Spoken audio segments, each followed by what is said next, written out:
I'm ready. Welcome, welcome, welcome, everyone, to my TV DMV. Today is Thursday, August 31st, and we are back with episode 12 with Abdullah Bey and Shem Bey. And we want to welcome everybody. Abdullah, how was your Hey, week? it was great. Thank you. It was Wonderful. great. It had a wonderful time, in New York at the United Nations. So, Good. yeah, now I'm getting ready for my next trip, my to West Virginia, coming up Okay. next week. Actually, next Friday of next week. The Moore's connection to Masonry and the Shrine. Okay. That's going to be at the Benin Kandim Shrine Temple, 100 Courier Street, Charleston, West Virginia, 25301. So that's on next Friday, September 8th, from 6 p.m. to 10 p.m. This is a free event. It will be live streamed. The premiere, which should be up soon, on Okay. the Moroccan Post Media YouTube page. The premiere will be posted on the Moroccan Post Media YouTube page. I'll have it. I'll be marketing it, sharing it to my Facebook, for Instagram, and TikTok, and I'll be, so we're pushing the premiere, which will be the link. The link which will allow you to view it from YouTube, the YouTube link, Okay. and that Wonderful. should be up. Hopefully that'll be up tomorrow on the Moroccan Wonderful. Post Media YouTube page. It'll be broadcast from other pages as well. Uh, Perfect. so Perfect. this is the Morse Connection to Masonry and the Shrine. I'll be in West Virginia next week. I'll be leaving Thursday morning. I'll be arriving Thursday afternoon, and I'll be Hmm. doing lives there in West Virginia. Thursday on Friday, I'll be doing lives on site. And we're gonna go visit the lodge in the morning Hmm. and early afternoon. What Make is sure what is everything's the set up. shrine exactly? What is it? Say again. The shrine. What is it exactly? Yes. Well, let me explain what a shrine is in general. Hmm. The etymology of shrine means a bookcase. So when you are enshrining something, you are preserving it. You're preserving it. You're putting it in a showcase. All right. And so what they've done is they're enshrining our history, our culture as well, our fezzes, you know, our Moorish names. So they're enshrining us. They're preserving it. So it's a preservation of Moorish history, Moorish names, Moorish fezzes. All right. So that's why they're calling it a shrine. Shrine etymologically means a bookcase. So what Okay. you do, a bookcase, what do you put on a bookcase? You put books on a bookcase. Hmm. And what are in books? Information. Right. So this is the ancient Arabic order of the nobles of the mystic shrine. There's Hmm. 227 shrine temples. That's the Europeans. The European shrine temple is known as the ancient Arabic order of the nobles of the mystic shrine, now known as Shriners International, was established in 1872. 20 years later, our brothers established the ancient Egyptian Arabic order of the nobles of the Mystic Shrine, called they are the Prince Hall Shriners. So Oh, our brothers, you know, when they established the shrine order, they did it for inclusion. Their mindset was inclusion. got You know what I it. mean? I want to be, be included. So we want to be able to have the shrine too, because we want inclusion. They didn't come from the birthright. They didn't come from this is our fezzes. This is our fez. This is our names. They're not coming from that perspective. They're Hmm. coming from an inclusion, equality, accept us perspective. So we want to have a shrine too. All right. That's the mindset of our brothers.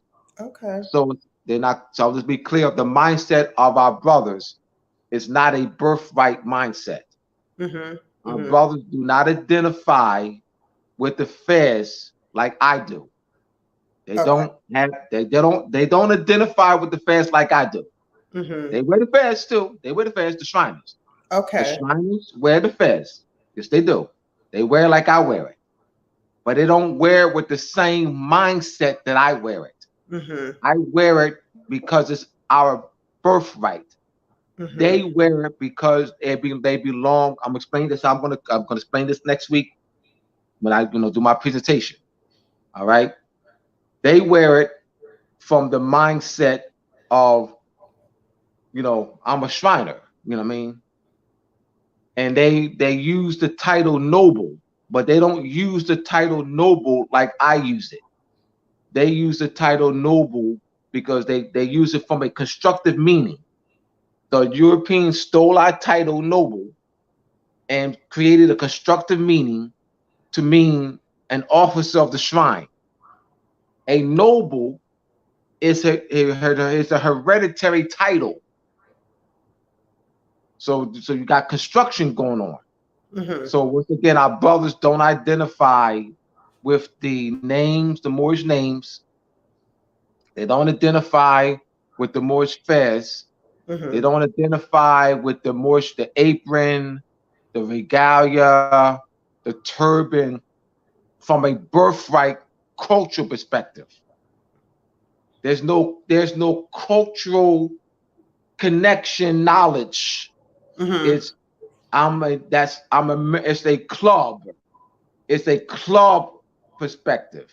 Okay. So how did the collaboration happen if there's so many differences? I mean, I love it. I think everyone should try to come together despite their differences. But how did the collaboration take place? The Europeans established the ancient Arabic order of the Nobles Mr. Shrine in 1872. 20 years later, the brothers wanted to, like I said, they wanted to be included. Now, I mean, how does your collaboration take place with where you're going next week? Oh, no, this is, I got you. I misunderstood you. No, this is the, Brother Derek is renting out the spot. Oh, they're not, no, the shrine is not inviting me. Thank you. Thank you. All right. Thank you for allowing me to, the shrine, this is the European shrine. Okay. This is one of the 227 European shrines. They're not inviting me. Brother Derek, as you see his name here, Brother Derek is inviting me. He's my host. He's the host. Okay. And he is just renting out the space. Gotcha. Okay. All right. There you go. I need to make that clear then. Thank you, Najma. That makes sense. Yeah. There's no collaboration. There's no collaboration at all. Gotcha. It's just Brother Derek is just renting out the space.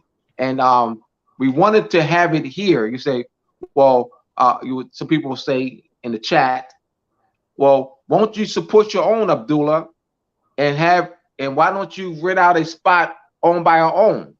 Well, I'd rather have, once Derek brought this to my attention that he could rent that our brothers and sisters do rent out the shrine temple for events. I said, oh, well, let's have it there because that's the place can be a draw because of the shrine temple and because of who I am and because of my book Moors and Masonry. That can draw. We can have more of a draw.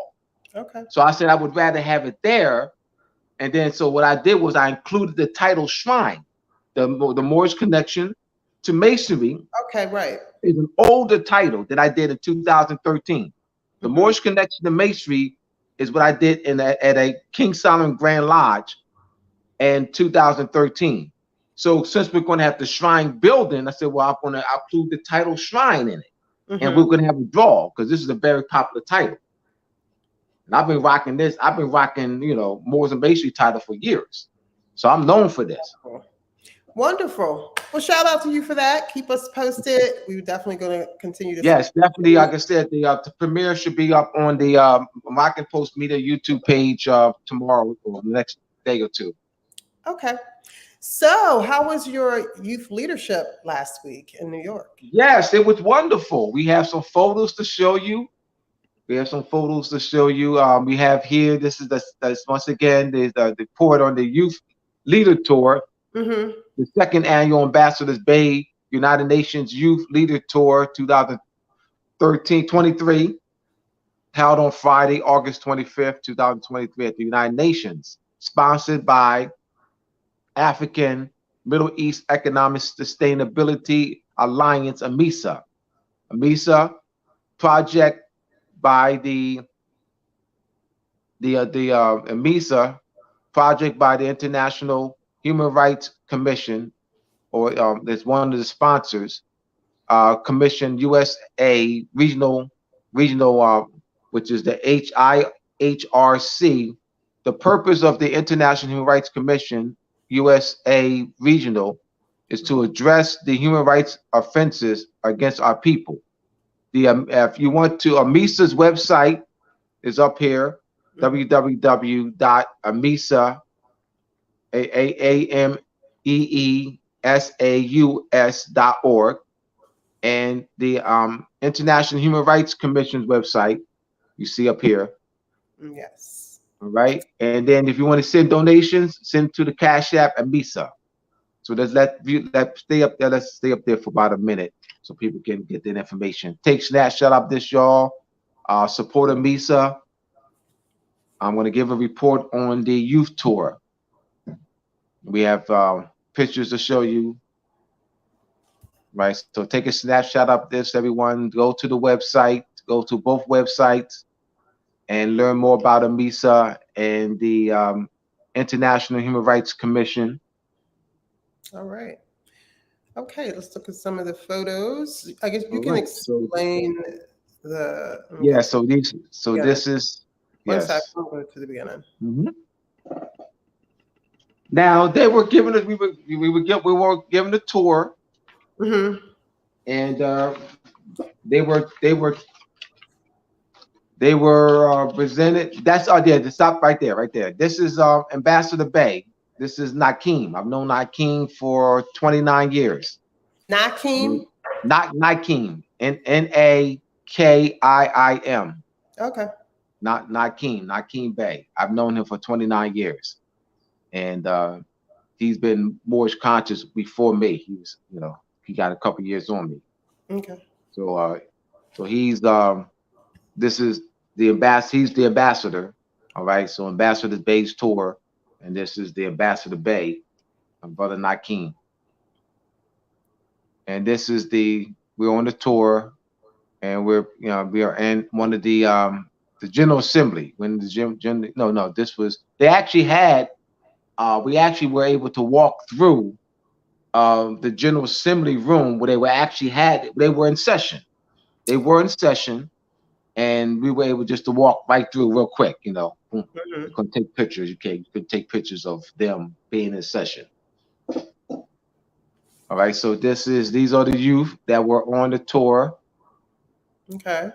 Yeah, this is the youth that were on the tour, and this is where we are being part of the tour. So we were there. What was explained on the tour? This is the tour. Our tour guy standing next to Nakeem's, walking next to Nakeem. So this is there was the sustainability development goals. There's 17 of them, and this is on one of the walls in the building. The sustainability goals: number 1, poverty; number 2, zero hunger; 3, good health and well-being; 4, quality education; 5, gender equality; 6, clean water and sanitation; 7, affordable and clean energy; 8, decent work and economic growth; 9, industry, innovation and infrastructure; 10, reduce inequalities; 11, sustainable cities and communities; 12, responsible consumption and production; 13, climate action; 14, life below water; 15, life on land; 16, peace, justice; and strong institutions. 17, partnership for the goals. And they were, you know, so this was explained to the children. We had also they have the organs, the principal organs of the United Nations: General Assembly, the Security Council, Economic and Social Council, Secretariat, International Court of Justice, Trusteeship Council. So each one of these 6 main organs were explained along the tour. And this was at the at the end of, on the first floor where those flags are. It's on the first floor. You see pictures of here. That's one of the pictures. That's one of the brother on the left. The brother on the left is an international attorney. He was on the tour with us. Okay. Yeah, brother Nakeem knows him, so he was with us on the tour. And right, so we took pictures here of the youth who were on the tour in front of the United Nations logo. Oh, was that the logo? Yeah, and that's the United Nations logo. Okay. Tree of Life. We also took pictures in front of these flags. So these are the nation's flags. So here, took pictures in front of. Nice. Yeah, this is one of the pictures here that's on the tour. Okay, nice. Yeah, so just wanted to definitely supporting AMISA and the International Human Rights Commission USA region. So just great. Shout out to everybody in the chat. And does anybody have any questions in the chat? Oh, let me finish up. Yeah, then I gave my presentation. So I gave my presentation to the youth, and what I did was I started off by explaining the title Bay, because it's named the Ambassador Bay's Tour. So I said, the name of the tour is Ambassador Bay's, Youth Leader Tour, right? The United Nations Youth Leader Tour, Ambassador Bay's United Nations Youth Leader Tour. Okay. So I'm going to explain what Bay means and what Bay is in Moorish government structure. And I made reference to that the Bay of Tripoli and negotiated a treaty with the United States in 1796. So that they see that Bay is not a last name, it's actually has embodied in Bay is more sovereignty. It's a government title. So I started with that. We also we gave out pins with the Moorish flag and the Star Spangled Banner, and then I explained that, why we're giving the pins with the Moorish flag and the Star Spangled Banner, all right, with the Moorish flag, all right, and the Star Spangled Banner. So why are we giving the pins? What does that mean?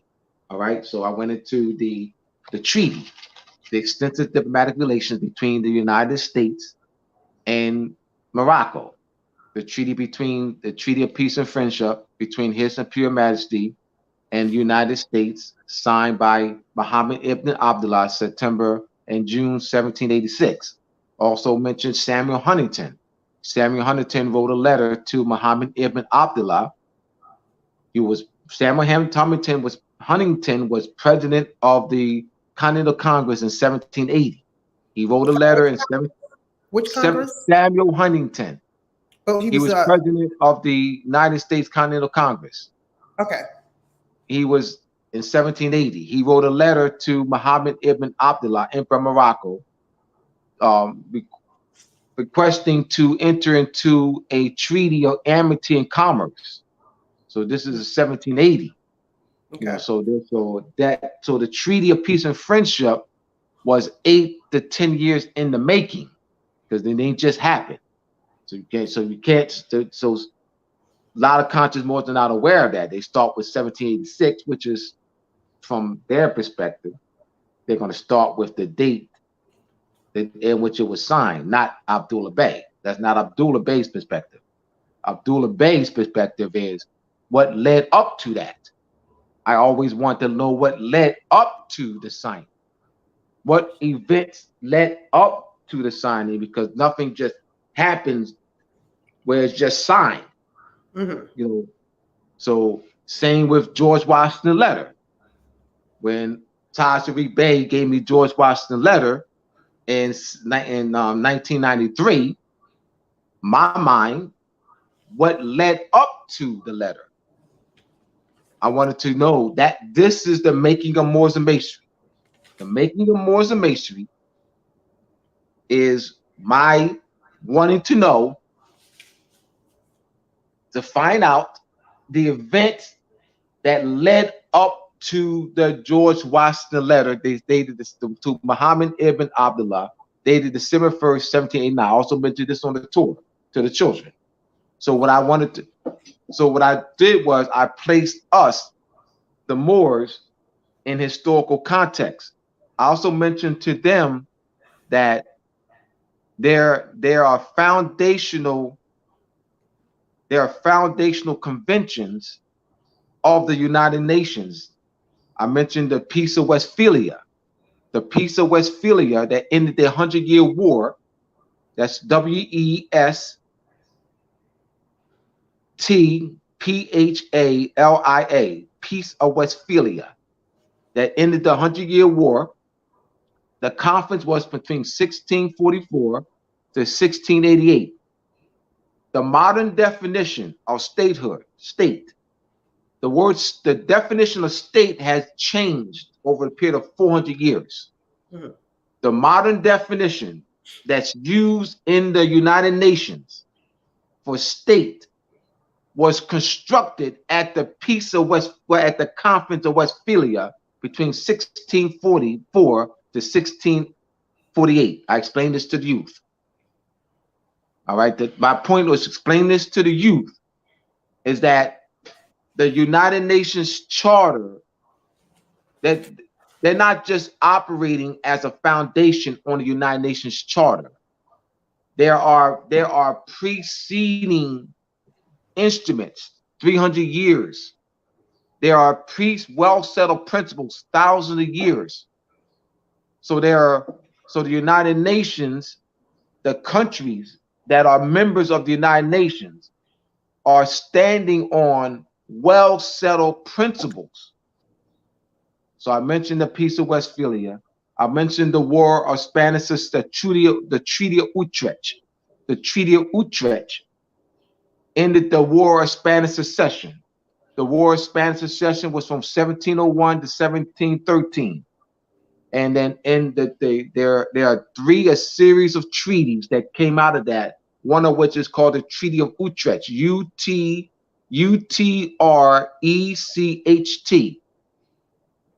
And that's an agreement among the European powers who fought in the war. There were about 13 European nations that fought in the War of Spanish Succession the reason why it's called the War of Spanish Succession, because the crown was vacant. The Spanish crown became vacant because the king had transitioned. So their fight was who was the rightful heir to the throne. So remember, understand that this is very important, because remember, you got to understand Spain's position in world power. You're talking about 1701. So this is late 1600s. All right. So the issue was that they didn't want Spain to gain a world. They didn't want Spain to rise to great world power. So this was very important. So what came out of that is the Treaty of Utrecht and two other treaties. And the agreement was that land was not to be taken without a treaty. Land, that was the agreement that they made among themselves. The agreement that they made among themselves was that this is where we were going to cede land. All right, we're not going to just grab it, but we're going to cede. That's the agreement they made among themselves, though. That's for Amar said, keep I say among themselves. So that's their United Nations. Their United Nations is not that charter. The European United Nations is the Treaty of Utrecht. This is in Chapter 2 of Moors and Masonry Part 2. This is in Chapter 2. I'm coming from Chapter 2 of Moors and Masonry Part 2. This is very important. This is very important. Their United Nations is not the United Nations Charter. Do not be fooled, my brothers and sisters. Do not be fooled. That means we don't know much if we're coming from that perspective. If we're coming from the perspective that the United Nations Charter is the United Nations for the European powers, we're asleep. We don't know what time it is. In Chapter 2 of Moors and Masonry, Part 2, I have that there's an annual conference for the past 50 years. There's been a Peace of Westphalia annual conference. That's why I don't just talk. I show references. You don't need to ever say Abdullah said anything. There's no need for you to say that. You don't need to say Abdullah said anything because I got references. There's reference to source. Oh yeah, there is, there's annual conference, and I got the reference there. You don't need to say Abdullah said anything. And I'm doing that because there's too much of that. There's too much of so-and-so said. That's not raising a people.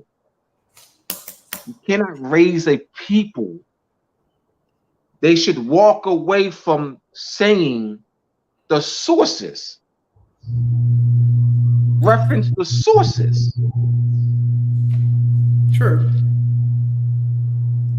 So the Peace of Westphalia for the Europeans, not for us, not for the native people of the world. This is for the European world power.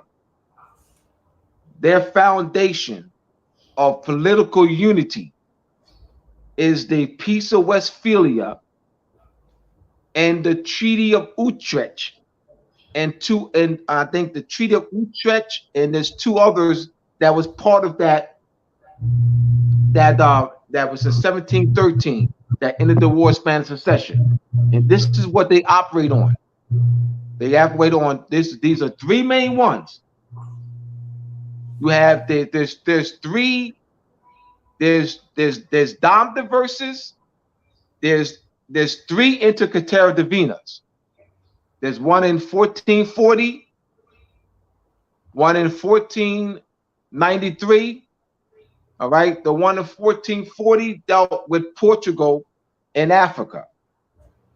You have the one in the one in 1493 by Pope Alexander VI, where it was for Spain, allowing Spain to dealing with the right to discovery. So it gave Spain the occupational rulership over South America and Central America. You also have the Treaty of Tordesillas. The Treaty of Tordesillas is between Portugal and Spain, and that was authorized by the Pope Alexander VI, and that was the demarcation line, of Portugal's rulership and Spain's rulership over the lands, all right, in Africa and also the Americas. So there's a demarcation line, and that was authorized. This is what they're operating on. So I wanted to be clear with the youth I know that you were given a tour, and you were given the sustainabilities in 17, and you were given how you were given the organs of the United Nations. And I was saying to them, what they taught you in a tour is not how it really operates. I know you were taught that in the tour, that's the structure, but there's underpinnings that they're not telling you in the tour. You're going to be more advanced than all those other students. You're going to be more advanced because this is how they're really operating. They're giving you they're window dressing. The tour is window dressing. The tour is window dressing. So we got to have. So if we want to change our economic and political position and world politics, we must know what time it is. They're window dressing. The tour is window dressing. So that's where I came in. I'm the man behind the window. I'm the man behind the mannequins. You mean like you go to the store and you see the mannequins dressed up, right? And you're in the window, you're outside the store, a Macy's or Lord and Taylor, and they got the mannequins all dressed up. Ooh, you know what I mean? So I'm the man behind the mannequins. You can't see. You can't see me. I'm behind the mannequins. I mean that I'm the one that's gonna really tell you what the deal is. The mannequins is just there for window dressing. Window dressing. So that's where I came in. So I just wanted to let people know what my role was at the tour. All right, and that to give them some foundational underpinning information that they will never get on the tour. They can go to the tour, got a doggone 1,000 times, they'll never get it. Kept it real, Abdullah. Yeah. So shout out to Maya TV DMV, Moorish Masters teacher. Shout out to Moorish Masters teacher. Shout out to Moroccan Post Media and the Calico Show collaborating. This is being live streamed on all 4. And so this is really good. Most people would pay a lot of money to get information regarding the truth about melanated people. And here we are trying our best to get it out to the people so you can be uplifted and know your roots, who you are, who you were, who you're going to always be, and not have to go by other people's standards. So shout out for that. Someone asked, have you ever applied any of the Moorish treaties articles to see if they work? I'm not really sure what. All right, let me answer that. When you're talking treaties, you treaties only can be applied in government structure. We have conscious Moors who are attempting to apply to enforce treaty as an individual. It's not done. It's government. Treaties signed by government.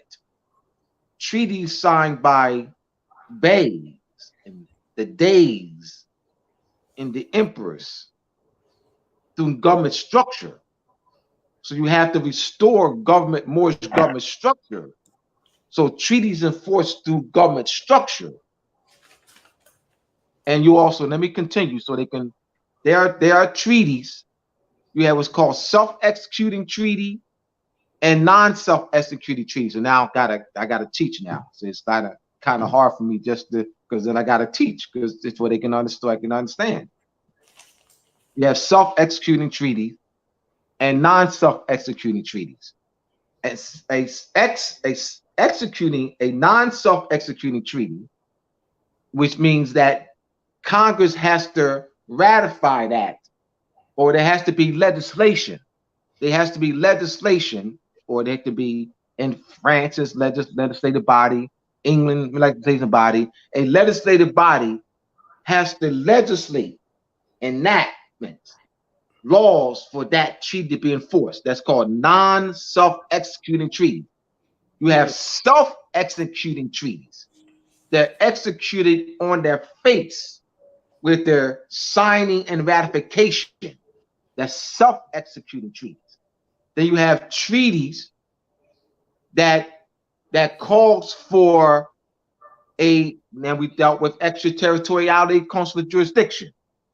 That calls for a consul, or the treaty between the day of Algiers and the United States, the treaty between the Bay of Tripoli and the United States. The Bay has the authority, all right? So based on the language in the treaty, so I gotta answer it so they can understand. And based on the language in the treaty, does the individual have a right to execute the treaty based on the language? But if it calls for a consul, because a consul, when you're dealing, if a consul is designated that right, because the consul would have immunity. So if it calls for a consul, then an individual can't do it. So an individual, conscious Moor, cannot execute the treaty of peace and friendship between the United States and Morocco. It calls for a consul. Now, that's not all treaties. Hausenstein versus Lynam. There's no Hausenstein versus Lynam. Ware versus Hylton. Society versus New Haven. Those are treaties that do not call for where an individual's rights, an individual can execute the treaty. And Ware versus Hylton, Hausenstein versus Lynam, Society versus Starbuck. So you're looking at the treaty between Great Britain and the United States of 1783. You're looking at the Hausenstein Treaty. That's the treaty between the Swiss Confederation, 1850 treaty between the Swiss Confederation and the United States. That doesn't call for consuls. So that can be executed by individual. So based on the language in the treaty, that's the most scholarly way in which I can answer it. Because if they read any write-ups on treaty enforcement, they're gonna say, "Oh, I heard that from Abdullah." Let me give you the article. Treaties in United States courts. Treaties in United States courts. Article called, I think it's called Treaties. Look to my Google at Treaties in United States courts.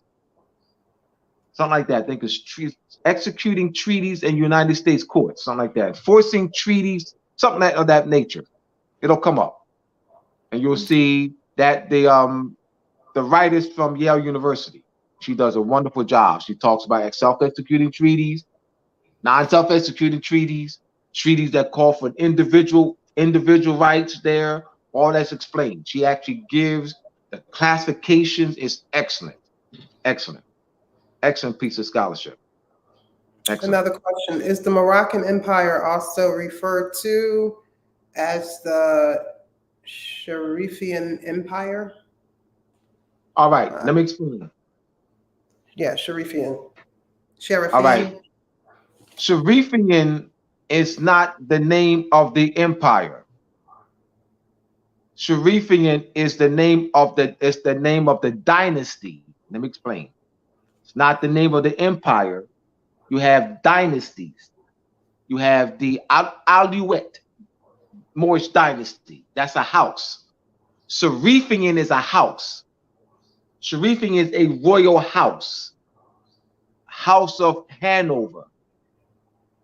House of Windsor. It's a royal house.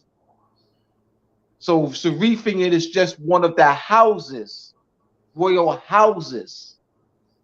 Prior to the Seraphian, you had the Alouette dynasty, the Nashred dynasty. The Nashred Moorish dynasty was the last house, was the last Moorish house, royal house to rule Europe. And Abu Muhammad, he was of the Nashred dynasty in Granada. That was the Moorish rulership dynasty in Granada. He was of the Nashred dynasty. All right. So a dynasty, when you're talking about a dynasty, you're talking about the length of rulership of a royal house. So that's a dynasty. That's just the length of the rulership of a house. The Nashred, Seraphian, Alouette. You have so that's what that is. So understand the house, all right, is the royal, that's the royal house there. A dynasty is the length of rulership of that house. 100 years, 200, 500 years, 600 years. That will be the dynastic power of that house. You have the Almohad dynasty, the Olivet dynasty. You have the Umayyad dynasty.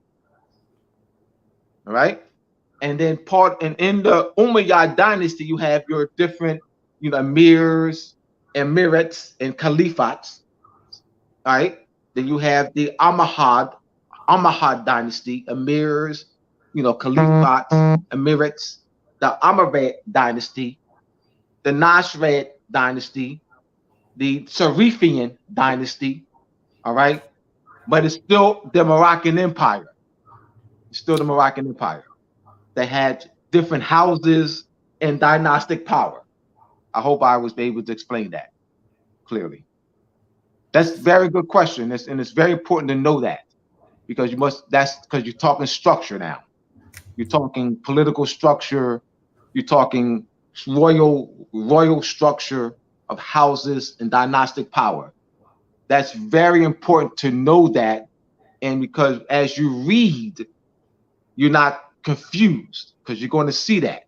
You're going to see Nashred and Alouette and Almohad and Umayyad and Seraphian. All right, so you're not, confusing the terms and houses and dynasties and empires, and it's very important to understand that. So I thank you for the question, because it allowed me to explain it and for other people, so other people can understand.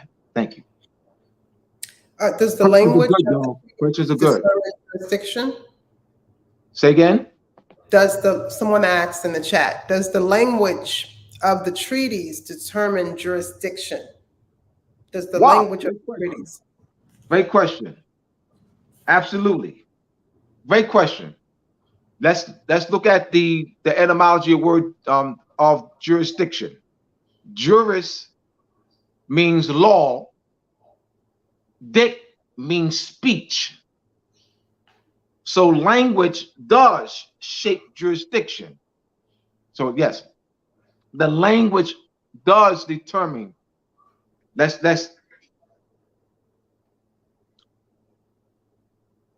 look at in treaties.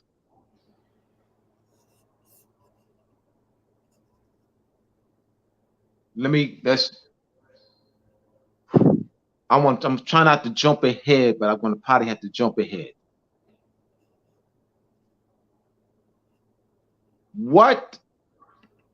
Try not to jump ahead. So that's why I'm trying to, because we have a test, a quiz to give them. And but I have to do that in order to answer this question.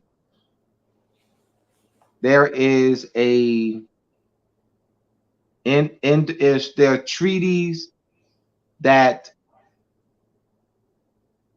what allows the United States, Article 13, see, Article 3, Section 2. I'm hesitating because I'm trying not to jump ahead, but now I have to. Article 3, Section 2 of the United States Constitution. There are some treaties that the United States District Court, treaty cases. There are some treaty cases that the United States District Court and United States Supreme Court can hear. There are other treaty cases that United States Supreme Court and United States District Court cannot hear. And that's based on the language that's in the treaty. Okay. I don't want to jump ahead because we got a quiz for them. Right. But the name. But you know what? Let me just, because this is a review. So since this is a review, now we've already gone into the next section. All right. So since this is a review, so let me just expound on this. All right. You have extraterritorial. There are the language is in the treaty. There are different types of treaties, different types of language. All right. The rights are reserved in the treaty. Personal rights are reserved in the treaty. You have, so it does, because the jurisdiction is shaped. They look like you have what gives power, authority to a consul. A treaty does. A treaty is where it outlines the duties of the power of a consul. In the treaty, you have consular jurisdiction and extraterritorial consular jurisdiction. Extraterritorial consular jurisdiction is whereby a consul has power to hear both criminal and civil cases. That's an extraterritorial consular jurisdiction, also known as capitulation, also known as extraterritoriality. The consul has power to hear both civil and criminal matters. But if the language in the treaty only deals with consular jurisdiction, that means only have power to hear civil cases. That is spelled out in the treaty. That's an excellent question. I give kudos to that person. That's an excellent question. Kudos. This is just they've been listening. They've been listening. They're growing. They're developing. Because the questions, Najma, represent growth. It represents growth and development. So I'm paying, so how the questions are questions of scholarship. Questions of that they're growing with it, and that they're trying to fine tune the understanding. Thumbs up to y'all. All right. This statement starts with but. Someone said, but the name Sharifian is in the General Act of Algiers, 1906. All right, the but. Let me respond to but. All right. But let's go through it. Let's go to the question, though. There was a question asked. All right, let's do this, y'all. Let's do this. Let's go back to that question, Najma. Go back to that question of, is the Sharifian the Moroccan Empire? Go back to read that question. Is the Moroccan Empire also referred to as the Sharifian Empire? All right. So when I gave the answer, the but question, remember the but question is based on the answer that I gave. So we got the question, is the Sharifian Empire also the Moroccan Empire? Sharifian is not an empire. Sharifian is not an empire. It's a dynasty. The empire is the Moroccan Empire. That's a name. That's a house. Sharifing is a house. You have Nashred. It's like Nashred. That's a house. The Aluet. That's a house. That's not an empire. Moroccan Empire that's the empire. But you have the house. So you have various houses that ruled over the period of a couple thousand years. But it's not the empire. It's just that it's the name of this is the house. All right. Let's go. Let me do this because it's not clear now. Is Windsor a kingdom? Is Windsor the English kingdom? Windsor.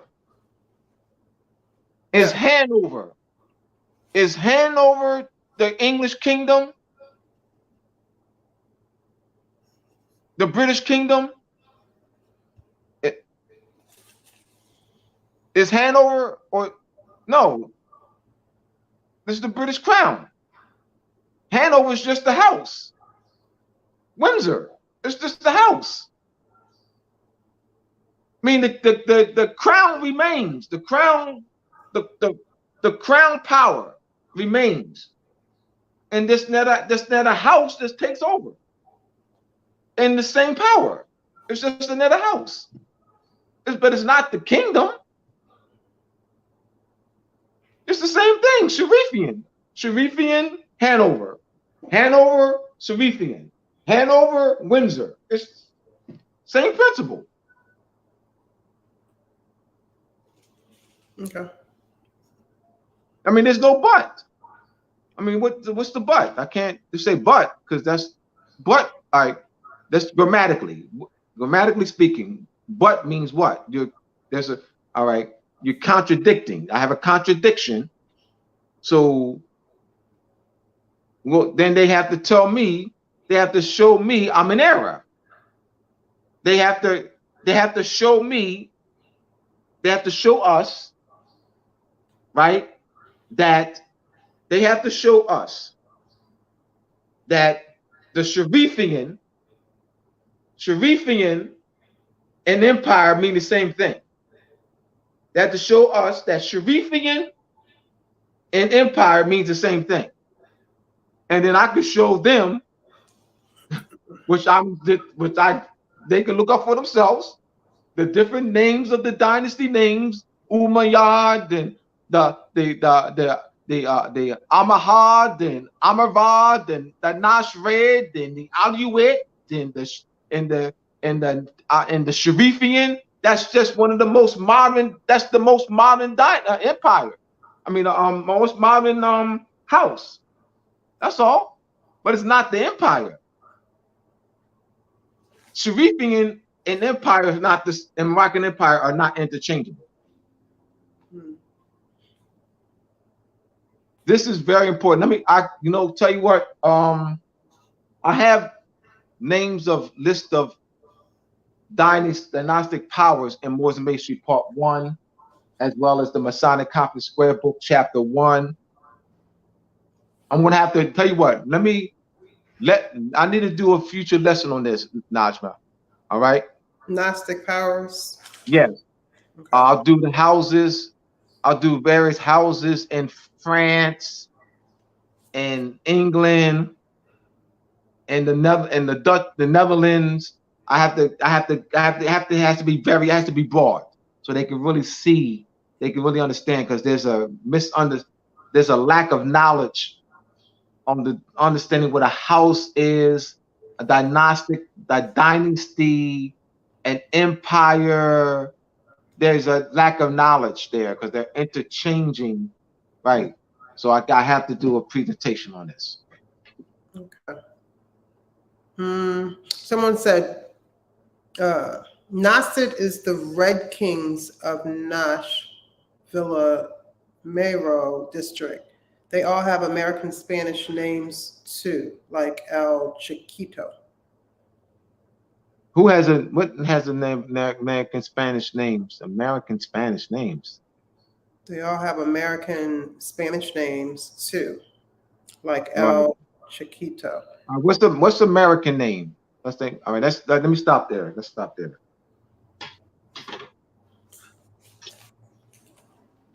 See what happens, Najma, that because there are misconceptions in the questions, you see how I got to take time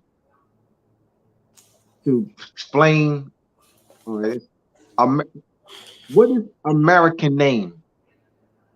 Like you said, American name. What is that? American name. Is American a language? And that's all right. Names are based in. Let me just slow it down. Let's slow this down. Is American. When they say American name, what do they mean? Before I give my, what do they mean by American name? I'm waiting on him or her. Yeah. What do you mean by American name? American name. What? Well, he or she said American Spanish names. All right. So you got now. So that now you got two that you're putting together now. You got Spanish. You have American, and you put them together. American Spanish name. So what is an American Spanish name? He or she has not responded yet. Right. Names are based in pedigree, ancestry, lineage, descent, consanguinity, nationality, national origin. So what does the person mean by American Spanish name? Okay, he or she said American lingo and pronunciation, Mexican slang. American lingo, pronunciation, Mexican slang. And pronunciation, Mexican. Wow, we got some misconceptions going on here. All right. I know what's going on, Najma. What's going on here is the everyday social engineering. Then let me explain what's going on. The person, like the millions of us, have been raised in constructive language. That's part of the society. So they hear that every day. They hear that American name, Spanish name, lingo. They hear that. That's part of the social engineering. Mm-hmm. So they're bringing that here. They're bringing that they were raised in, that we all were, not they. That's all of us. All of us. All of us were raised in. We were all raised the same way. We were all raised the same way into the constructive, language. American name, lingo, Spanish. We were all raised with that. All right. So now we're come to this platform with somebody like myself who knows etymology, and so we're just trying to clear that up, right?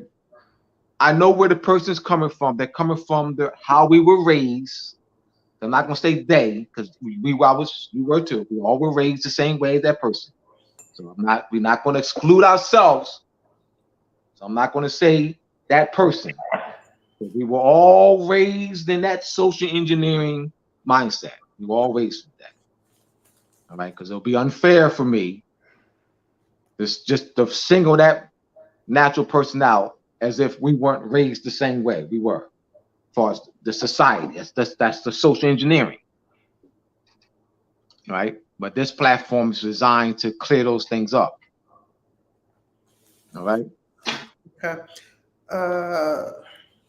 Extraterritorial jurisdiction for the United States and Morocco ended in 1937 with the France and Great Britain relinquishment of extraterritorial jurisdiction in Morocco treaty.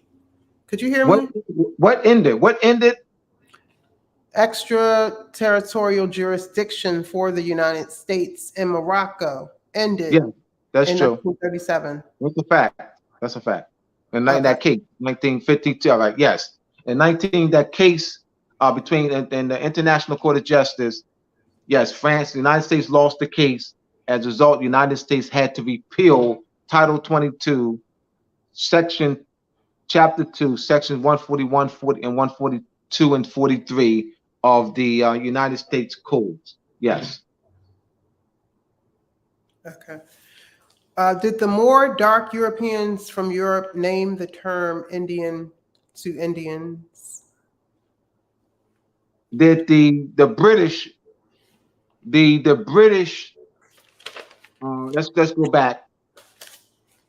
The Moors in Hindus and Sindhu reconstructed, removed the S from Sindhu, and therefore changing the pronunciation of Sindhu to Hindu. All right, the Europeans did not do that. The British in the 1700s, when they took control of Sindhu, which is they call India, the British removed the H, thereby changing the sound to Indian. For Sindhu, Hindu, India, or Indus have the same origin. Sindhu, Hindu, Hindus, Indus, Indian, they are all in the same family. There's just dealing with changing of sounds. Changing sounds by removing the initial letter, removing the S, then removing the H. So the British classify the Moors as Indians. An Indian is a British national. You don't need to say Abdullah said anything. The 1926 case. So you don't need to say Abdullah said that a British is an English national. You don't need to say that. I'm going to give you the source. So you don't. That's what I say. You never have to say Abdullah said anything. The 1926 case in the International Court of Justice, Great Britain, on behalf of the Cayuga, C-U-Y-U-H-A, C-U-H-U-G-A, it says it has Great Britain in parentheses, Cayuga, all right? Because because the British is controlling the sovereignty, usurp the sovereignty. So British on behalf of the Cayuga Nation versus the United States in the International Court of Justice. In that case, it was stated that an Indian is a British national. Why? Because Great Britain classified the natives as Indians. United States did not do that. So United States does not have jurisdiction over those classified as Indians. Great Britain, I remember what Shem said about the Walt Disney, author, the script, writing the script. Right. Well, Great Britain is Walt Disney. Great Britain wrote that script, Indian.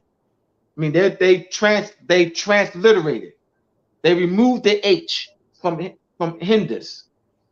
So Great Britain is the one that has that control of that patent, Indian. And that was determined in 1926 in the International Court of Justice. An Indian is a British national. Interesting. And not the United States anything. Let me say this again. An Indian is a British national and not a United States anything.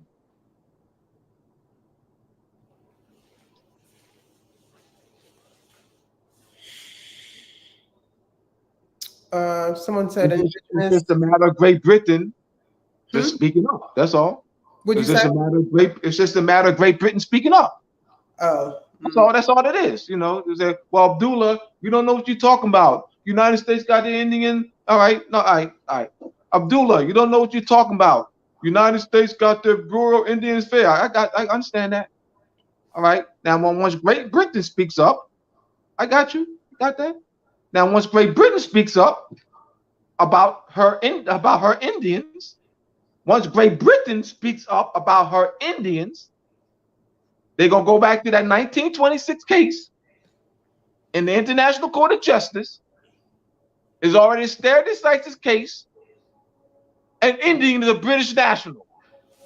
So it's just a matter of Great Britain speaking up, let the United States do whatever, and they claim the Indian, Britain's affair, and they do all that, and the United States does all this, and got the Indians this, and it's just a matter of Great Britain speaking up, and once Great Britain speaking up, that stuff stops. That's all that is. Let me see. Someone asked, what is a Negro? All right. A Negro is a Spanish subject. A Negro is a Moor who is a Spanish subject. Great question. A Negro is a Spanish subject. Once again, Walt Disney. Spain's Walt Disney. And they create Negro. You know, they create the fiction Negro. Spain did that. Spain created the fiction Negro category.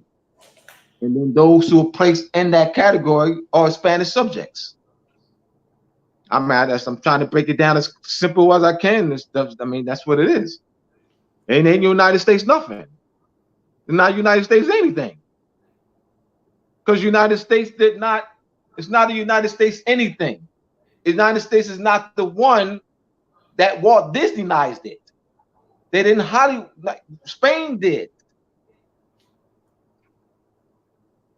United States is in a trusteeship position. United States is not an occupying sovereign. United States acquired. United States oversees all this large ass land through what? Treaty with occupying sovereigns. United States oversees all this vast land through what? Treaties with occupying sovereigns. France, Great Britain, and Spain. Through treaty, not the United States Constitution, through treaty. And by virtue of that, United States becomes a trustee, because the United States, by international law, is obligated to oversee Spanish land grants, French land grants, and English letters of patent and the rights under charters that England granted. United States is now obligated to oversee that. So therefore, United States is a trusteeship capacity from a European occupational perspective. So United States represents, from a trustee perspective, European colonization of our land. United States ain't no country. United States is the continuation of Spanish. United States is the continuation of Spanish, French, and English colonization. Let me continue. So you don't have to say Abdullah said anything. Spain in the 16 and 1700s granted Spanish land grants to soldiers who fought for her and families. France and the Louisiana Territory granted land grants, as well as Spain. When France ceded Louisiana Territory to Spain in 1762, Spain granted Spanish land grants. Those are personal rights. Those personal rights are not removed. So United States is a trustee to oversee that, but that's still European colonization. United States represents the continuation of Spanish, French, and English colonization of our land. And we keep saying country. Our problem is we keep saying government. We keep saying country. That's all right. The problem with us, we keep saying country and government. That's where the problem is. That's why we keep saying country and government. We keep calling United States a country and government. So when you do that, you're not thinking the continuation of colonization. They tricked y'all in the textbooks. They tricked y'all that, colonization ended. And we got this country called the United States now. It's like the way we're analyzing this, if colonization of our land ended. How? The United States came about could be able to oversee the affairs of the land through treaties with an occupying sovereign. France is an occupying sovereign. And France sold through a treaty our land to the United States in 1803. But we're calling United States a country and a government like we don't associate colonization with the United States. See, here's the trick. Just follow me, y'all. They playing y'all. They're playing y'all. They're playing y'all in the textbooks. They're playing y'all. This is what the United States does. So to get you to forget.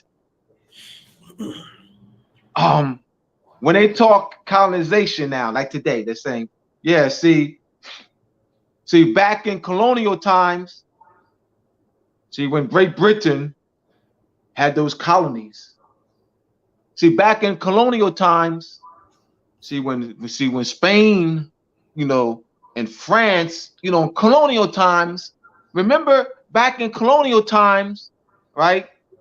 So how they're presenting it in the textbook, they're tricking y'all. Oh yeah, United States is a country, back in colonial times, and so we analyze it because they're giving you the lens. They're giving you the lens on how to analyze it. Like you don't even see that the United States is a child.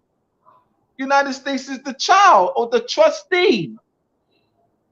United States is the trustee. United States is obligated to oversee Spanish land grant cases. United States Congress established the Land Grant Commission to oversee Spanish land grant cases because United States is obligated through the laws of nation to oversee those personal rights that was granted by the Spanish crown, by the French crown, and by the English crown. They're obligated. So you have the Article 3. Now let's go down. Now we tying all this in now.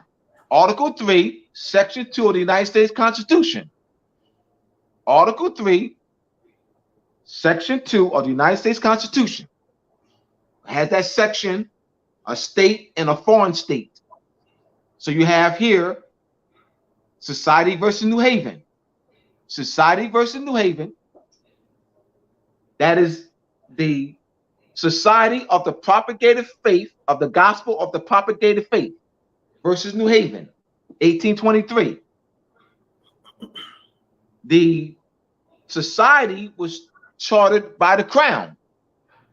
The Charter of Society of the Propagated Faith of the gospel of the propagated faith was chartered by the British Crown. So their rights, all right, was given to them as a charter to operate by the British Crown. The case was brought up. The defense attorney for New Haven brought up the issue that the Revolutionary War ended. See, for societies was claiming the rights, that they still have those rights.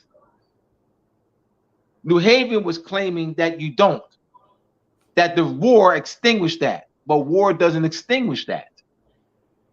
War doesn't extinguish personal rights. It's a personal right. That's not a royal right. That's a personal right. That's a religious society. That's a personal right. So United States, so the drafters in 1789, 1787 at the Constitutional Convention had to what? Construct that Article 3, Section 2.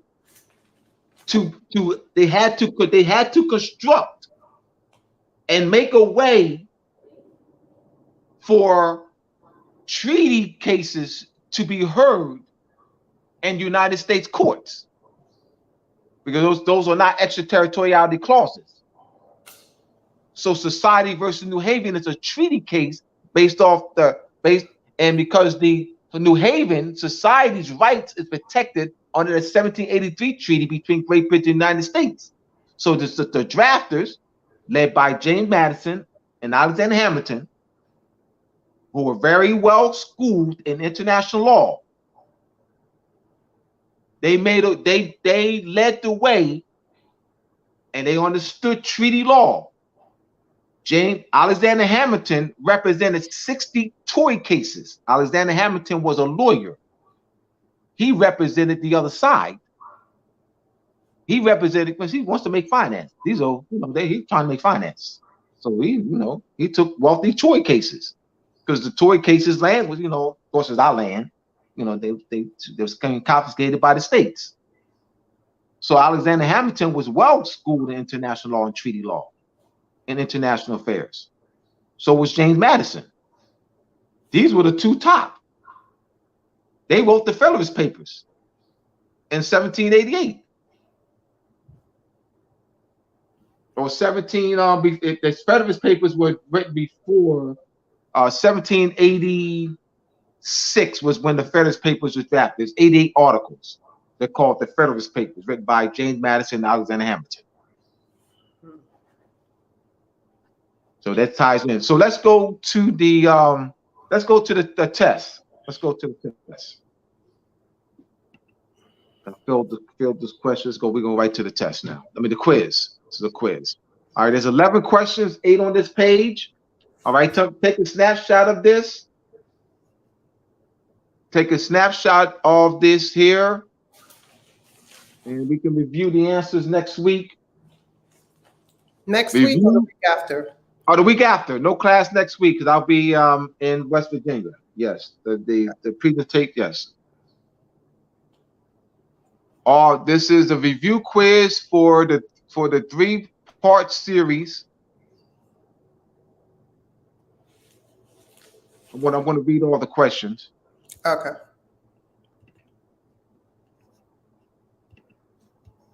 Review quiz for the 3-part series.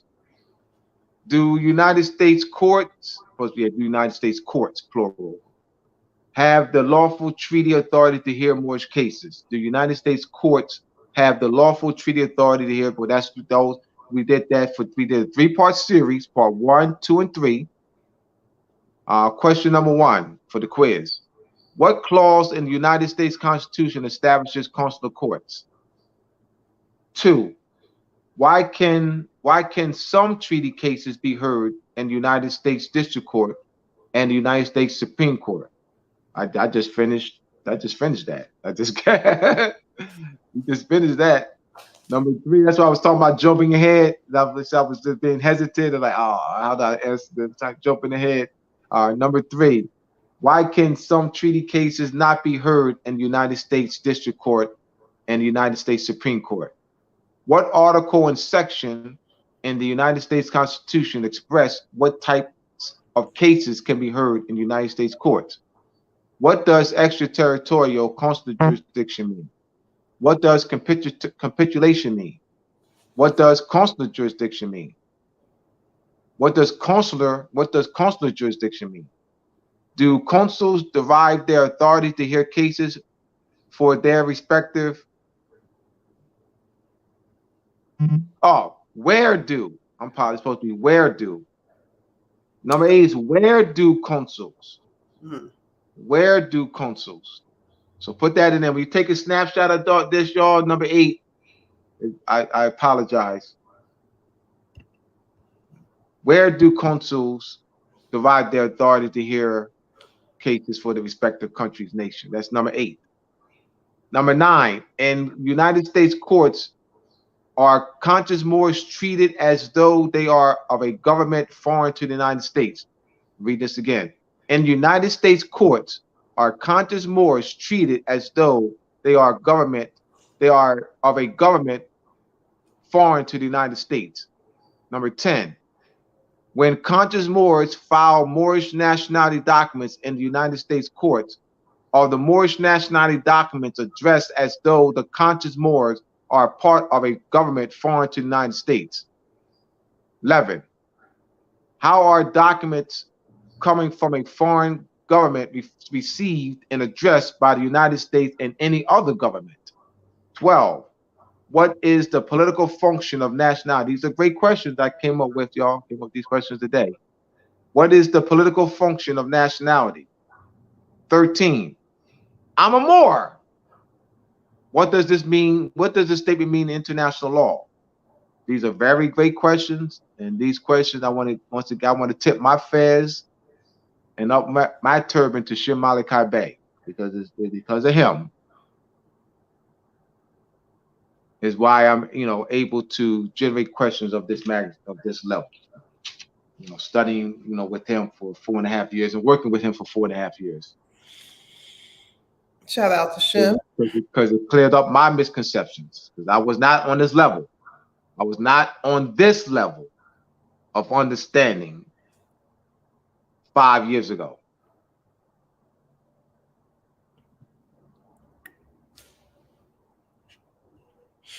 All right, so I want y'all to take a snapshot of this, because I don't want to give the answers. I want them to think, Najma. They need to ponder about these, analyze, and we'll revisit. We'll get the answer in 2 weeks. So snapshot these. Show the first page. Yeah, you can just take a snapshot this. Take a picture of it. Right.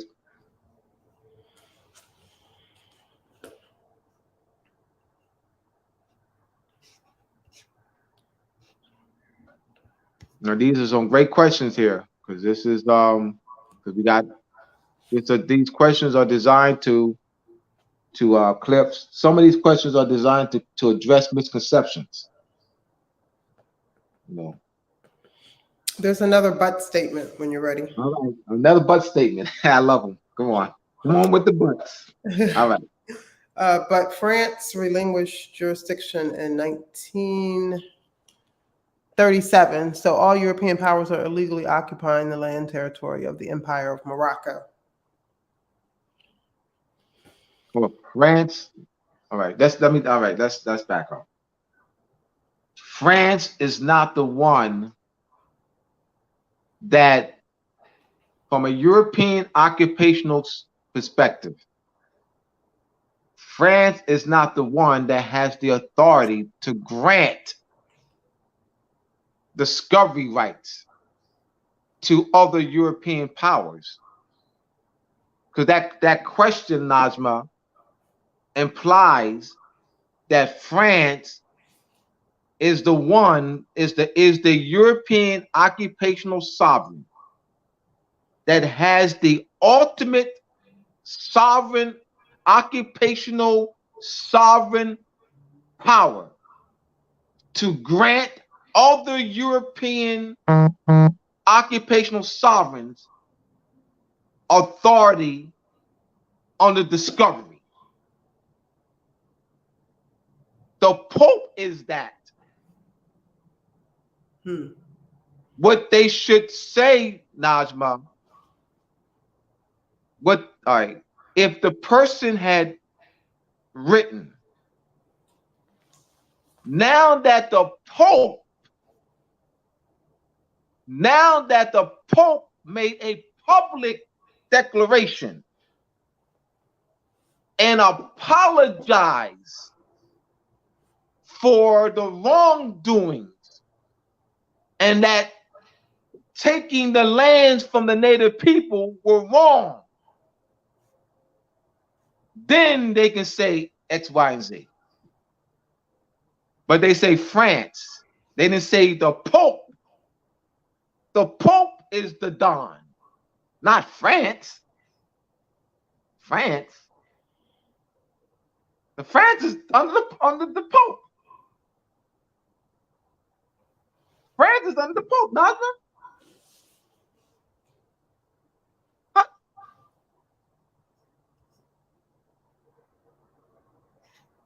So when the Pope made that decree and apologized, now it's illegal. But they didn't say that. They said France, as if France is the Don. Like France is not the European occupying Don. The Pope is. They are under the Pope. Nazma? This is good because it clears up misconceptions. So we got they're presenting the France as if France is the Pope, like as if France is the station of the Pope. They're not. France is not. Okay, someone asked, who holds the imperial title to the Americas? By birthright. No, well, right now, because the Moors have been subjugated for quite some time, and the Moroccan Empire has been collapsed due to Spanish, Portuguese, France, English, and colonization and conquest. So no one. Not now. I know, Najma. They're gonna give me a name. They're gonna give me a name, Najma, of a conscious Moor who's making this claim. I've been there already. They're gonna say Buzz, Jack the Ripper.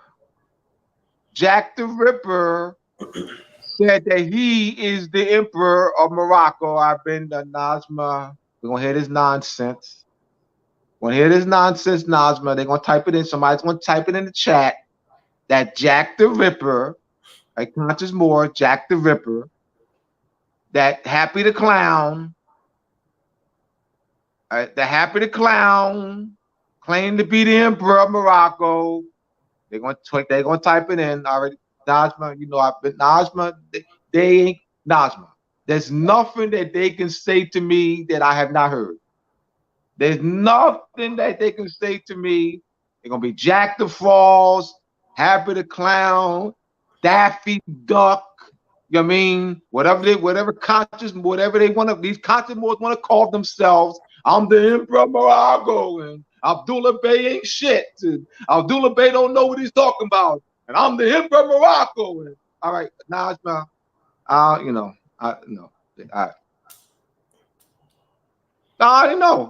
I heard it all. Abdullah ain't shit. Abdullah don't know what he's talking about.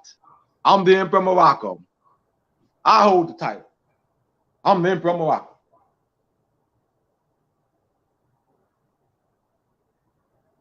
Najma, I'm not exaggerating. Y'all keep thinking I'm coming exaggerate. I'm not exaggerating at all. Daffy the Duck, Fred Flintstone, Hamper the Clown, Jack Frost, Santa Claus is going to say I'm the Emperor of Morocco. Yes.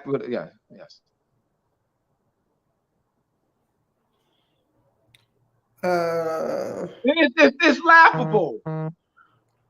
It's laughable, Nazma. Like we're not even gonna be taken seriously. It's laughable. It's vaudeville.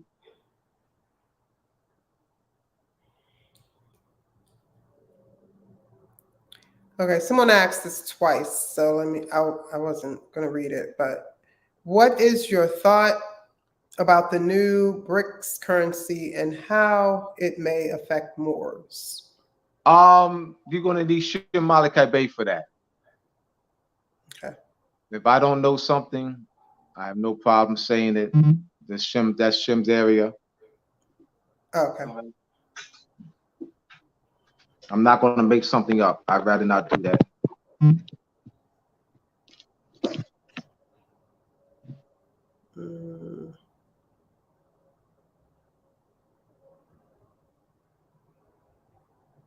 Because it could cause more harm, causes more harm. Because I've seen that too. Making shit the hell up. I'm sorry.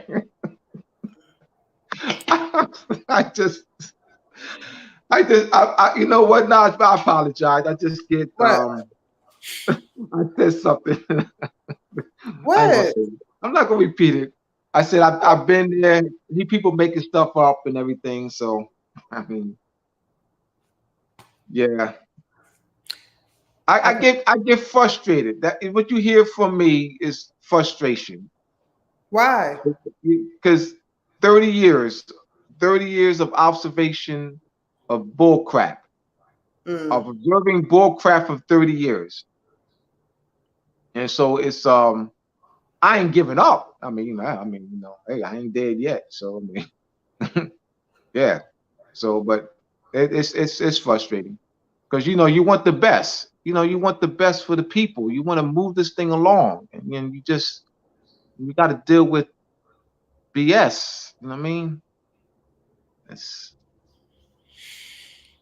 all right. Let's see. Somebody said they have violated the triple principle of sovereignty of the Sultan and the integrity of the domains as, I swear, my eyes are just not good. Domains as in the preamble of the Act of Algeciras, 1906. That's absolutely right. That we have to restore, we have to come together in national political unity and to address that. Not in United States courts, not in United States agencies, because that's not the jurisdiction for that. Because when you do that, that means you don't understand what you're doing.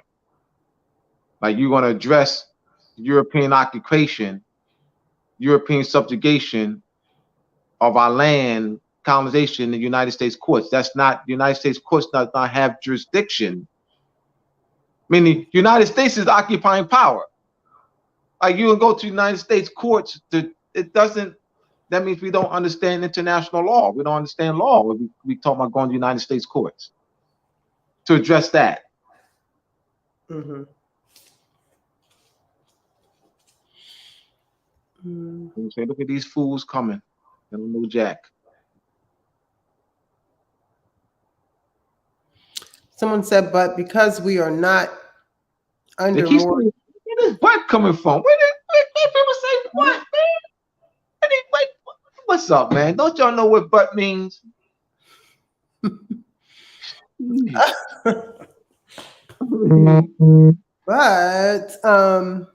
man, all right, go ahead. I'm sorry. Someone said, they have violated the triple principles of sovereignty of the Sultan and the integrity of the domains of the preamble of the Act of Algeciras, 1906. Good point. the Pope signed the Act of Algeciras, 1906. Oh, well, it's other bodies. You know, you had other kings, and there were other people of royal houses, that signed. Morocco didn't sign, so they're. But we have to restore government structure, because what you got, Najma, is that there are conscious Moors who claim to have a state. We went through this last week. That Shem and I don't know what we're talking about.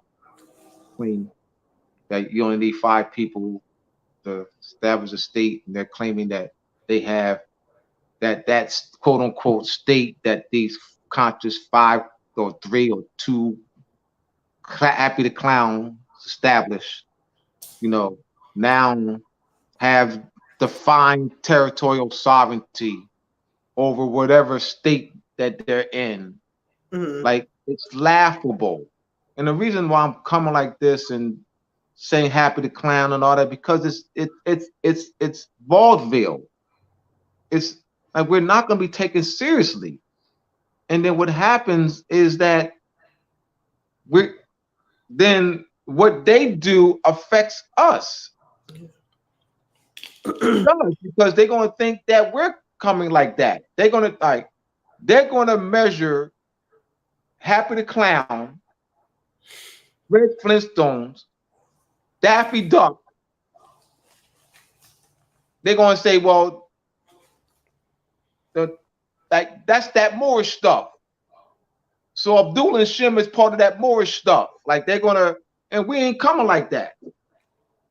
Like, we're not coming like that. Like, 5 people, establish a state, and now we got, control over this area. We got control over Colorado now. You know what I mean? And we're exercising Moorish territory sovereignty over Colorado or Florida or Georgia, or with no military. That's why I'm saying it's laughable. With no military, with no tax base, they're working for the Europeans, but they say that they got a state and they got control over 5,000 acres. Like, Colorado State don't got jurisdiction no more. Colorado State we got it. Georgia State ain't got Georgia State ain't got control no more.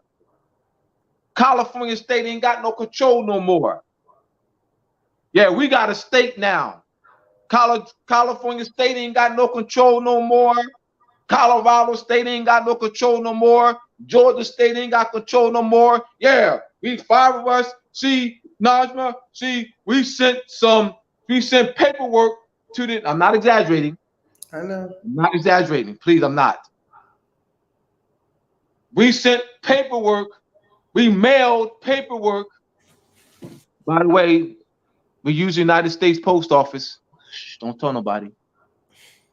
Shh, Najma. Shh. Shh, Najma. Shh. We use United States Post Office to mail to United Nations. We got our green card back.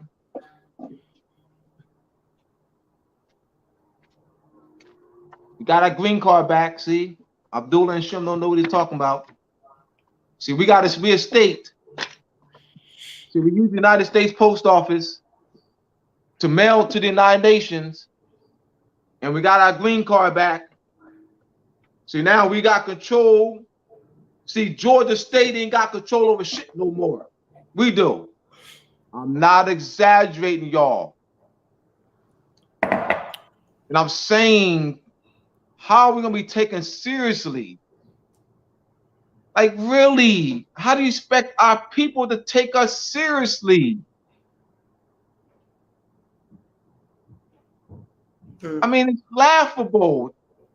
That's why I'm approaching it like this, because it's laughable, and I'm not exaggerating. I'm not exaggerating at all, because that's how they coming. That they got a state. They use United States Post Office. Why you use United States Post Office? This is our land, but you're using United States Post Office. Where's your own post office?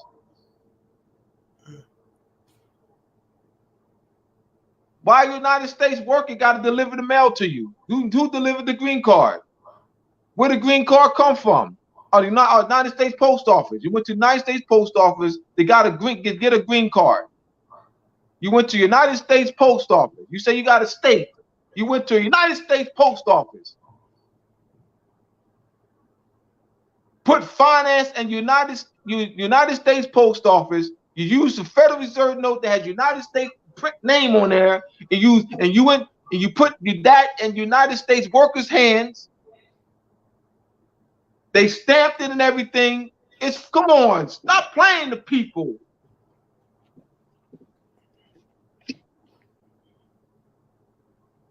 Well, if you decide people don't know Jack. Najma, they don't know. So they're taking advantage of the people's ignorance, and that's what frustrates me.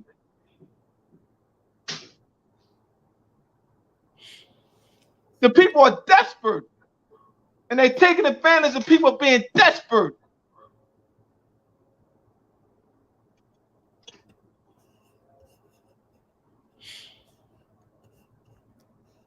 Well, if you decide to take a break from being a professor, you definitely will have a chance to be on stage, because a lot of people in the chat laughing at you, calling people Flintstone and Fred Flintstone and the Jetsons. I see a lot of laughing faces. So another comment is, but where's your proof that what you teach is valid? Have you ever used any treaty articles? I think someone already asked that. Or yes, they already asked that. So, okay. Someone said this is gold. What you're teaching is gold. Someone said I totally get it. Someone's laughing, saying I'm weak, professor. It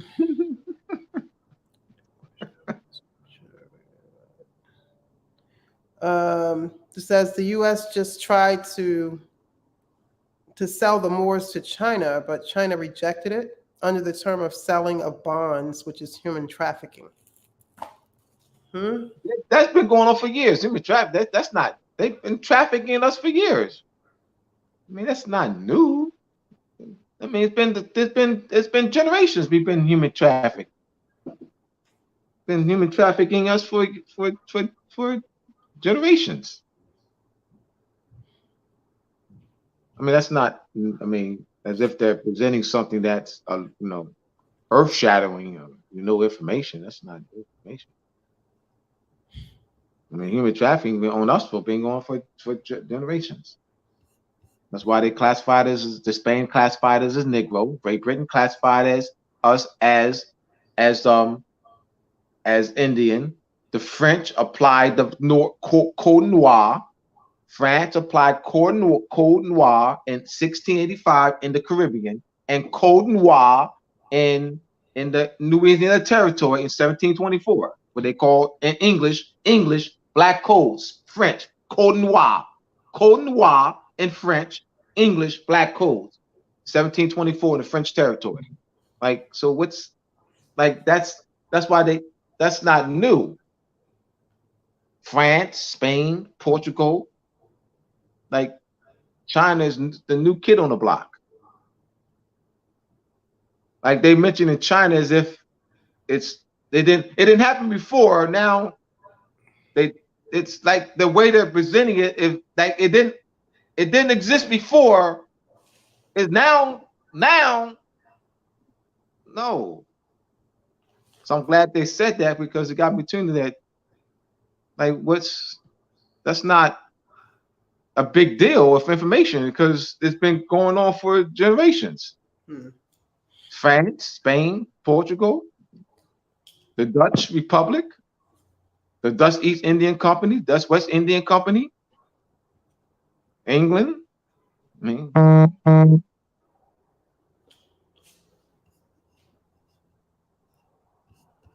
All right, I don't see any more questions or comments. all right, so show the questions again and take the snapshot, and we can get up out of here. All right, so we got these questions here. All right, 2 weeks from now we'll review these. Snapshot this.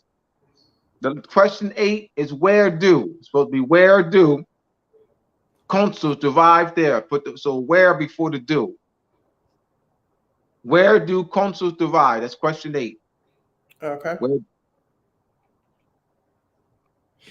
Then we have 9, 10, 11, 12, 13 here. So I generated these questions today. Just anonymous idea last week that I present that we develop give a quiz. Jeffrey Bay said Islam and thank you, Abdullah.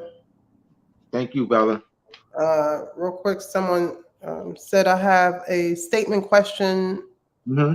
You can request a, what is that? SF 181 and 551 form birth certificate through Homeland Security. Nothing will come back. What is that? I don't know. This says China is classifying their own nationals as black. Can someone present evidence on that? So China is classifying their own nationals so that they have to go into the Chinese government records. All right, let's do this now because we don't. All right, that's not good enough. No, we're not doing that. So that person in 2 weeks, give us records from the Chinese government. Give us records from the Chinese government, whatever agency or department that deals with, that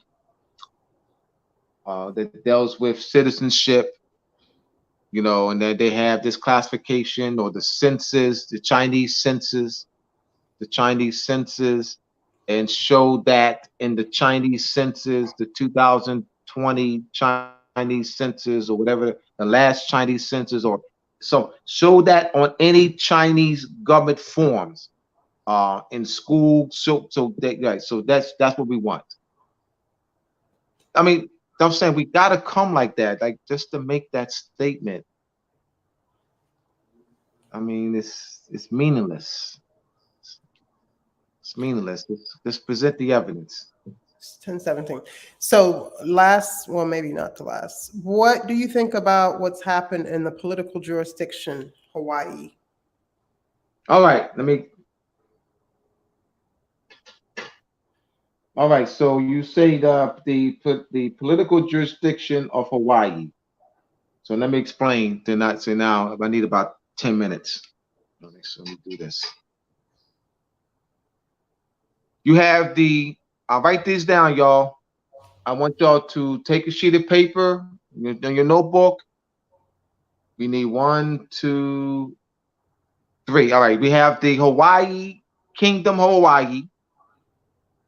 For row 1, we have the Republic of Hawaii and Hawaii, State of Hawaii. So we have these are 3 different entities: the Kingdom of Hawaii, the Republic of Hawaii, and State of Hawaii. The Kingdom of Hawaii, the Queen of Hawaii.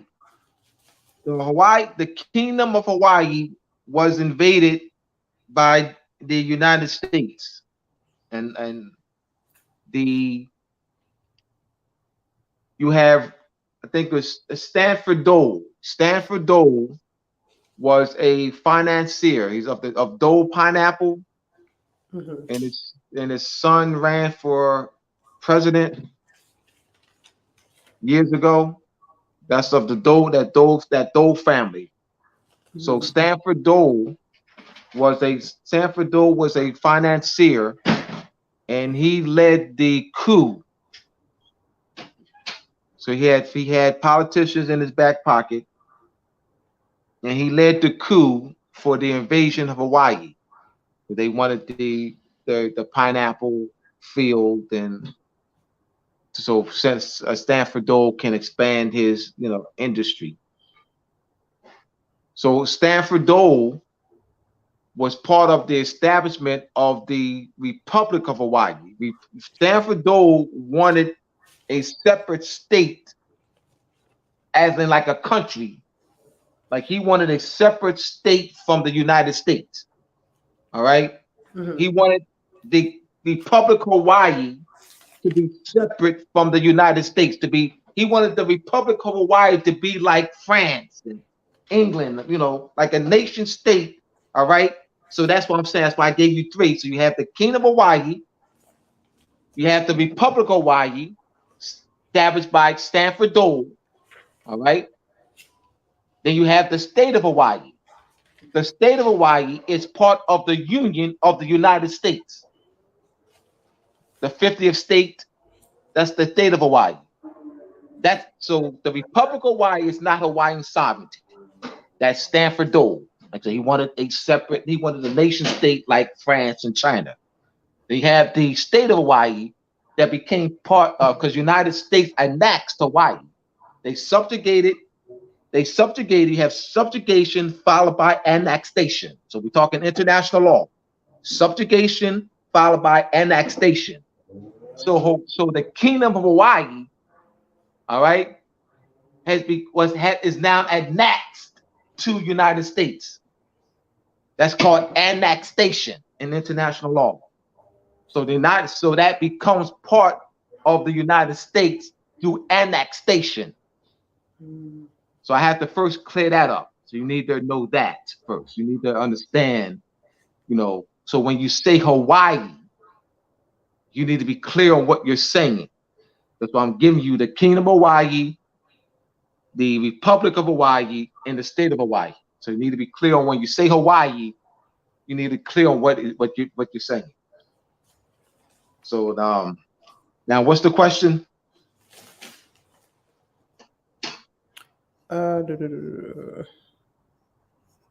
China, what do you think? What do you think? What's happening? What do you think? What's happening? All right. What's happening? When you say in Hawaii, you're talking about the actual land. All right. Because you have, all right, we have the Kingdom of Hawaii, the Republic of Hawaii, the state of Hawaii. So if you say in Hawaii, are you talking jurisdiction, not land, but jurisdiction, as in the state of the Union, or you're talking the native people on the land and the Kingdom of Hawaii, that the land, all right, the Kingdom of Hawaii. So what's happening in the Kingdom of Hawaii? All right. You're talking about the disaster there. You're talking about the disaster in the Kingdom of Hawaii.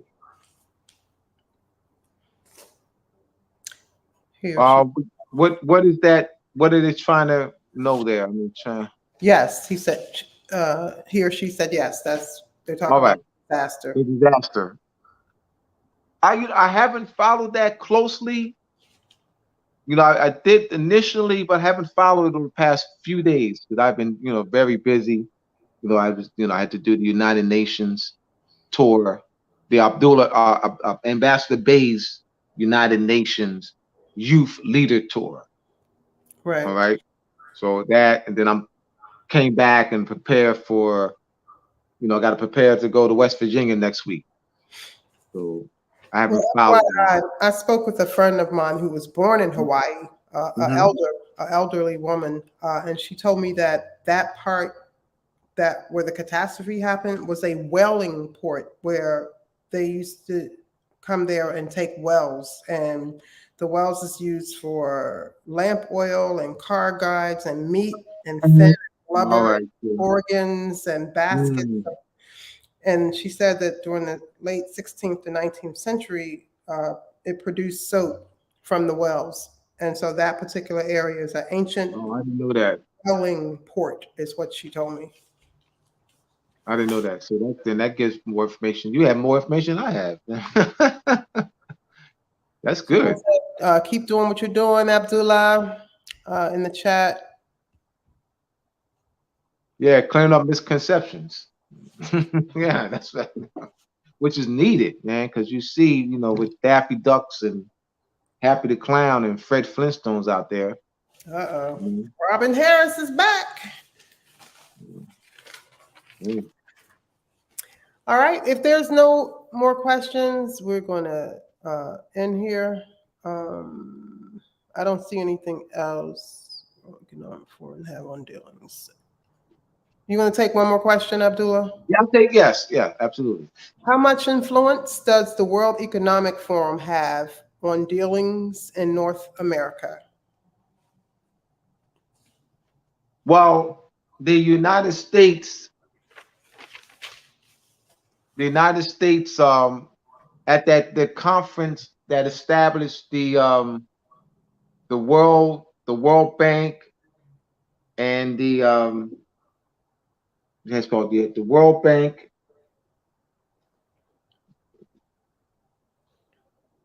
The United States does have a lot of influence in the world economy because of that Federal Reserve note, and that's because that position was obtained at the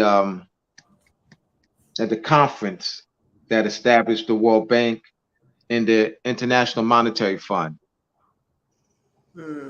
So the United States was able to obtain that because as a result of that, everything had to be pegged to oil had to be pegged to that Federal Reserve note. But they call it the petrol. It's known as the quote unquote petrodollar. Petrodollar? Yeah, petrodollar, meaning that anything have to be pegged to that Federal Reserve note, but they falsely called the dollar. And that was the result of the United States. That agreement was negotiated at the conference. I forget, thinking Washington, near Washington or Maryland. The conference was held, and that established the World Bank. It's the World Bank, the International Monetary Fund was established at this conference. So I forget the name. Help me out, y'all. World Bank.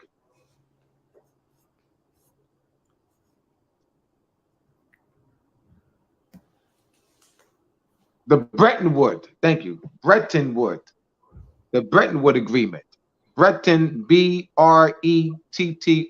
agreement. The Bretton Woods Agreement that established the World Bank and International Monetary Fund. At that conference, the United States was that agreement was made that the Federal Reserve note would be used as the leading world's currency, and that's how the United States was able to get a stronghold, because that was made at that agreement was made at the Bretton Woods Agreement. The Bretton Woods Conference was held here, I think, outside of Washington, D.C. Okay. Okay. All that matters, you know. Another question? This is one of the reasons for the BRICS currency, someone said. Yes, absolutely. Yeah, that I do know that, and I should. What's the BRIC currency? What is that? The BRIC is a British, Russia. That's an acronym. Okay, gotcha. Yeah, British, Great Britain, Russia, China, and what's the I think the I. Yeah, so that's all. That's what that represents there. That's nations. These are acronyms for nation states. Hmm. BRICS, yes. All And right. that is the reason to break that up, to end that United States power of the Mhm. currency. Yes. Okay. All right. I don't see any other questions or comments. Yeah. But we're tied to this because this is our land. Our people, we're unconscious as a people. We got conscious Moors or no conscious Moors don't work together. Conscious Moors body politics and groups and whatever are not working together. We're fighting each other for some sort of dominancy, or it is. And meanwhile, the Europeans still just, they're still controlling our resources. They're still killing us, still, poisoning our land, our waters, and all that. I think there are conscious Moors who don't really care about this. You know what I mean? Because they just see Federal Reserve notes. They're blinded by Federal Reserve notes, and they're claim to be the emperor or king or whatever they claim to be. I got a state or whatever Daffy Duck claims to be. All right, is that they're trying to position themselves, you know, to get some coins from the people. They don't they don't see that that's damaging because they're not looking at the bigger picture.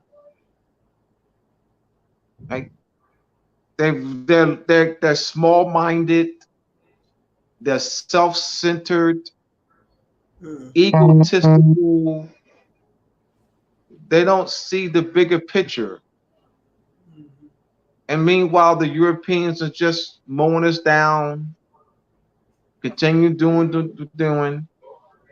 And you got these Daffy Ducks and Flintstones and Happy the Clowns, claiming to be this and that. And it's just, I'm calling them out now. I am. I'm calling them out. I don't care about them liking me. I don't care about that. They're taking advantage of people. It does affect us. It does. They're affecting us. It affects this platform because what they do does affect us. To say I can't, I'll be a liar to say that it doesn't. Let me explain why. They studied from us. Let me tell you why. I'm not so that people don't have to, I'm not making claims on outlandish claims. These folks, Happy the Clown, Phil Flintstones, and Donald Ducks studied us, our information. Shem Malachi base plan. They studied. Shem broke this down a couple of weeks, 2 weeks ago. How Happy the Clown and Daffy Duck will take bits and pieces of the plan, and they're trying to beat Shem to the punch. They're trying to, so they taking, because that's what it's about. So they hear, and Shem broke this down like 2 or 3 weeks ago. They hear, and it's well, that's too much. I mean, reaching out to the people, that's too much.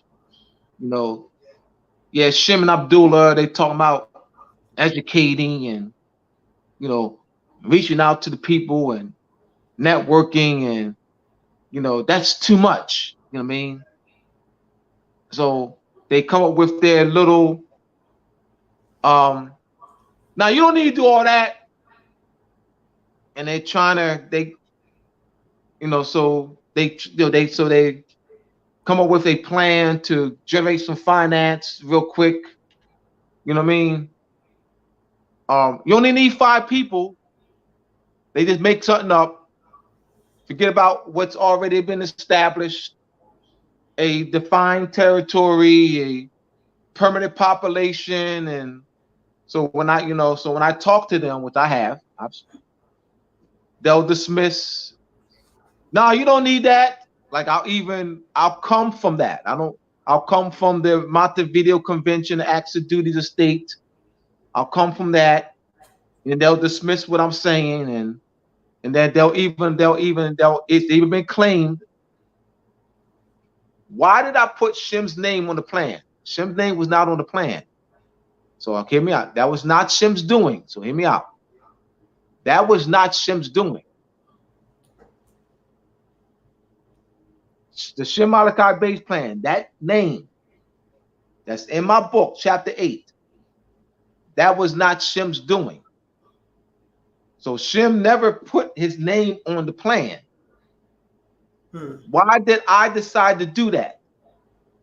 Last year, I'll tell you why. Last year, Daffy Duck, Happy the Clown. I was on the phone with Happy the Clown Happy the Clown, and Happy the Clown told me that no. I was like, no, that ain't Shem. That's so and so, and so and so. I said, oh no, that's Shem. They so and so studied under us. So and so came to the meet and greet. So and so flew from so and so. And they came to the meet and greet on March 24th of 2021. I said, oh, no, that's Shem's plan. Oh, no, that ain't Shem's plan. That's so-and-so plan. I said, no, it's not. I said, no, it's not. So-and-so came to, yes, I'm not. Well, yeah, I'm telling you why I'm put his name on there. So I'm like, oh, no, I see what's going on.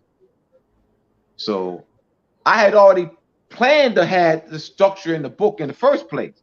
So I said, you know what? I'm going to put Shem's name on it. I said, oh no, I'm going to put his name on it. I'm going to put it in my book, Moses Macy Part 2. Yup. So now this person is developing different entities. All right. In fact, one of the guys I was teaching, and I said to him that he says that he has product. I said, what you need to do, this was in August of last year. This was August of last year. I said, oh yeah, you got a product. Won't you start vending? And that way you can connect with people. Like what you do when you vend, all right. You contact that you get vendors' names, get their business cards.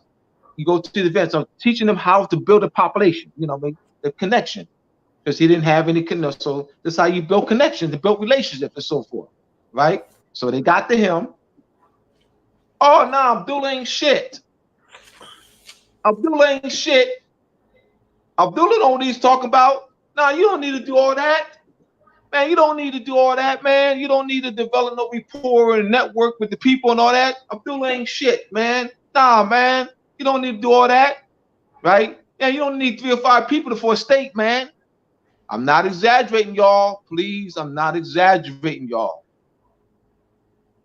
I know these Daffy Ducks and Happy the Clowns and Fred Flintstones. I know them. That's why Shem's name's on there. Because they tried to steal his plan.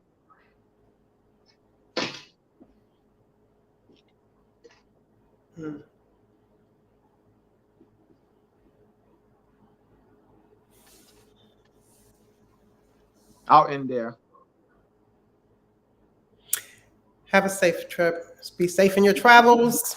And we'll get the quiz done. Everyone will get the quiz done. And we'll be back here in 2 weeks. Everybody have a good 2 weeks. Stay out. Make that correction, Nas, but check with question 8. Go back to question 8. Put that where.